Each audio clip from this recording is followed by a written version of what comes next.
J'ai écrit une lettre qui pourrait être utile à qui aurait besoin de l'entendre. Une lettre pour la personne que j'étais il y a 5 ans, presque 6, quand j'avais encore 18 ans. Une lettre que j'aurais, je pense, eu besoin de recevoir malgré certains passages compliqués. Bien sûr, j'ai essayé d'y apporter un peu de poussière d'étoile.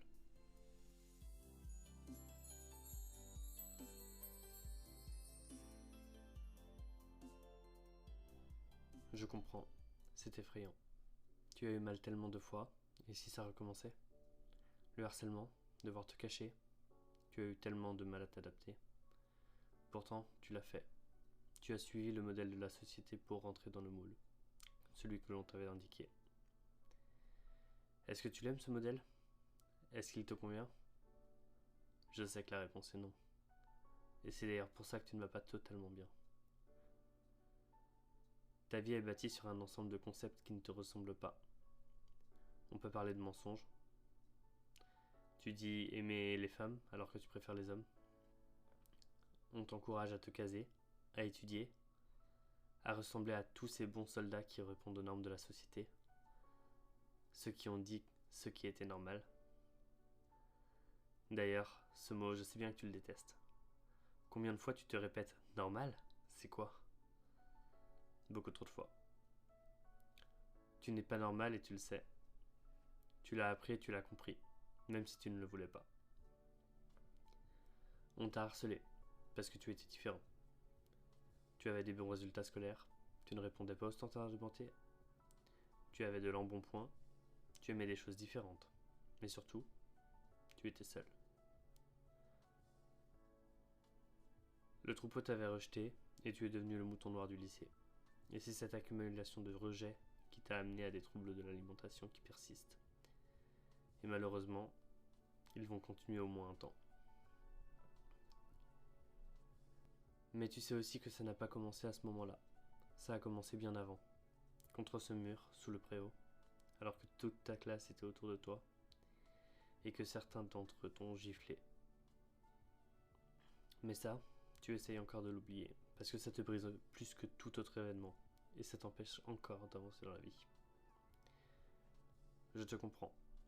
Je n'arrive pas encore à oublier ce passage, moi non plus. C'est un événement que je ne souhaite à personne, encore moins à ceux qui n'ont rien demandé.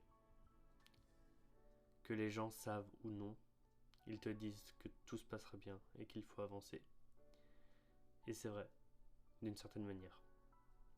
Tu vas devoir vivre avec, mais tu as le droit de vivre, que ce soit en rentrant dans le moule ou à ta manière. Aujourd'hui, tu ne sais pas où tu vas, et pourtant tu restes fort, pour ceux qui sont là pour toi.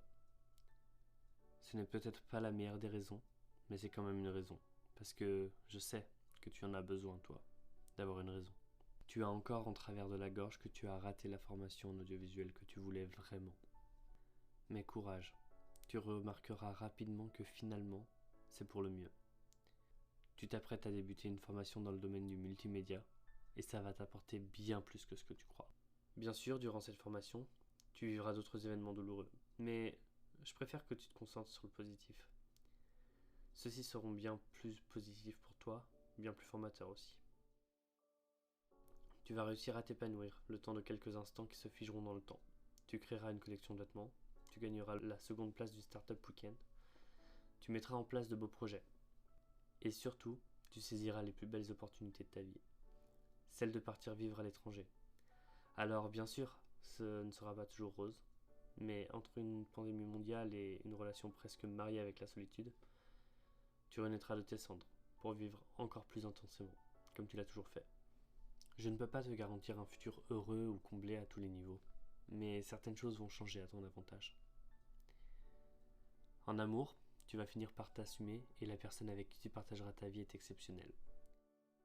En plus, comparé à de précédentes relations, il sera bon pour toi. Ta famille va l'accepter et vous réaliserez 1001 projets ensemble. Tu les vivras tes rêves les plus fous, avec et sans lui. Glisser en chien de traîneau, regarder le coucher de soleil, main dans la main, rire à en pleurer, voyager à travers le monde, voler en hydravion, voir des aurores boréales. Tu auras une vie sacrément remplie. Une vie qui a le mérite de combler ta curiosité et ton envie d'aventure. Bien sûr, il n'y a pas que ça, et tu le sais d'avance. Tu auras des moments de doute, de peur, de manque, notamment de ta famille. Mais jamais elle ne t'abandonnera. Et peu à peu, tu agrandiras ta famille, avec quelques amis qui, eux, te feront te sentir spécial. Alors bien sûr, ce n'est pas pareil, mais qui a dit qu'une famille devait se résumer au lien du sang? Côté pro, tu navigueras d'île en île, pour découvrir la valeur du trésor de ton potentiel. À ce propos, je ne peux pas vraiment t'aider, car je ne suis pas encore arrivé à destination. Mais je sais que la destination est l'émerveillement. Heureusement, j'ai pu te transmettre cette lettre grâce à une bouteille à la mer. Souvent, tu te sentiras submergé par des vagues d'émotions étranges. Et c'est normal. Mais si tu analyses bien, tu sauras trouver la signification de tout ça. Et lorsque le moment sera venu, tu pourras t'ancrer dans cette nouvelle vie qui devrait te correspondre. Le moment où tu te cachais est fini. Tu as le droit de vivre une vie heureuse pour toi-même. Tu as le droit de vivre intensément selon tes envies et tes aspirations. Avant de te laisser partir, je voulais te remercier. Te remercier de ne jamais avoir lâché, même dans les moments les plus durs. Te remercier d'avoir su t'adapter dans les moments où c'était nécessaire. Je voulais te dire merci pour toutes les émotions que tu as et que tu acceptes au quotidien. Te dire merci pour toutes les joies que tu sais transmettre à ton entourage. Merci pour ta curiosité qui te mène toujours dans des projets les plus fous les uns que les autres. Merci pour ta créativité débordante qui, on le sait, servira à des projets merveilleux un jour. Merci d'être à l'écoute, gentil, innocent. Merci d'être toi, tout simplement.